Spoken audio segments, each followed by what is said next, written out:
Hey guys, Steva here, and sorry for the delay, but I've been really sick for the past 3 days and wasn't able to talk or even play to get some Fatalis videos out. Which is kind of sad because I took vacation from my job just for this. Well, now we're here though, and let's have a look on the new Fatalis Charged Blade. Just like all other 13 weapons, it comes with the highest row in the game. A lot of negative affinity, which is still not a problem, because 20% negative affinity can be built for up to 100% positive. Also purple sharpness for about 5% extra row damage on top of your numbers. It also has 2 level 4 slots and an irrelevant amount of dragon element. Fatalis weapons when built for max row and 100% crit chance are about 10% stronger than safi Jiva row weapons.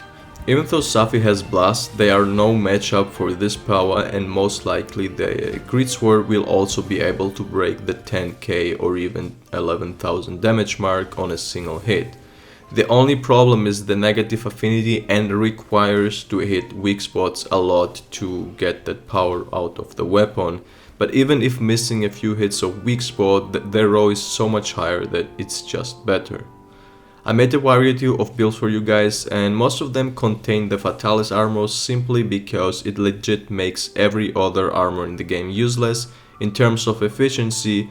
Not only the armor skills and slots are broken, but also both of his set bonuses. It replaces Master's Touch, Raging Brachi, and just everything you can imagine. Even on bowguns and bow it's best in slot, regardless of bow's elemental damage.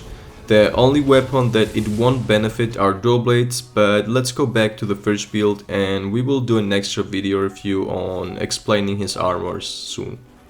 The first build is a classic SAD playstyle build, and as you can see it runs Agitator 7 and Artillery 5 without any problems thanks to the Fatalis 2-set bonus, which uncaps any secret skill levels in the game. You probably will not be able to build all the builds one by one due to missing decorations, but it doesn't matter at all if you drop a few level of attack points. But as you know me, when I'm doing a meta build video, I'm trying to get the most efficiency out of a build. Now this build has also 3 handicraft in addition, which is kind of the new meta, because in combination with the Fatalis 4-piece bonus you get your sharpness tripled. This means we have 50 units of sharpness available on this charge blade, which turns into 150. So now if you want another 60 hits of sharpness, you can simply replace attack with double handicraft. We are anyway 5% over the cap on affinity. But that's a fair amount of sharpness to not need protective polish or Master's Touch, especially on SAD builds where you mostly just charge up and discharge. Augment must be 1 affinity on all of the following builds to reach a 100% crit chance on weak spots, or 105% if the builds have attack boost 4. Second, always I recommend health regeneration since it's the highest damage boost in the game, especially for that 90 seconds in the beginning. If you pair it with Rocksteady, can just completely ignore any hit reaction and just go full Unga Bunga on the monster. Last can be either element or defense. Element on this charge blade just doesn't do anything because the melee damage scales mostly purely from row, and it also has of course impact files that scale 100% from row.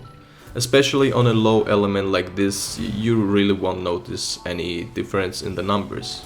So while editing the video, I realized I made a big error adding health boost 3 options for the builds, because Fatalis 4-piece armor gives health boost 3 for free and max canteen health. So apologies for that, you will see 2 skip builds, number 2 and 4, which were basically health boost 3 varieties, but we don't need them anymore because of Fatalis 4-piece. Damn man, this armor is just broken. Build number 3 is a pure Savage Axe build, and therefore you shouldn't SAD even once because we completely dropped Artillery 5.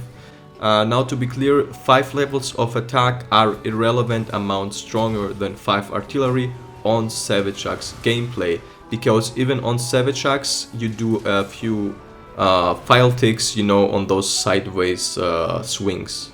So if you SAD even just once in your hands, you shouldn't go for no artillery builds, regardless if you Savage Axe only.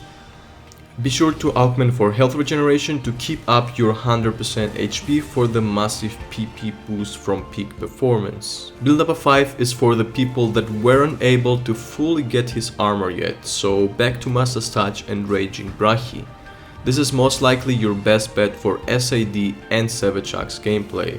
Due to the affinity requiring hitting weak spots, Master Touch not be able to keep up the purple for long if you don't tenderize parts, but here again we have 5% over cap on affinity, so feel free to replace attack boost with either double handicraft or protective polish. I tried to making a 6 build for resentment, but safi parts don't allow you to fit all skills in, and 5% more raw while not being able to use health regen is just completely garbage. It will be just 2% more damage on paper, but probably 20% less damage in a hand due to how uncomfortable safi armor without health regen and health boost will be. So yeah, this were all my takes of the builds, but there is more to come since we are getting new armors and charms soon, and as well a lot of playroom in a build with Fatalis new armor.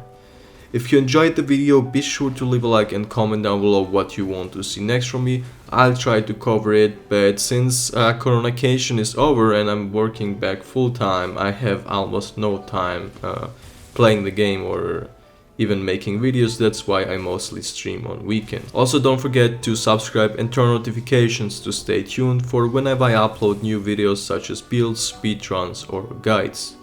With that said, I wish you all a nice day and happy hunting, guys. Don't forget to join Cat King. Mo.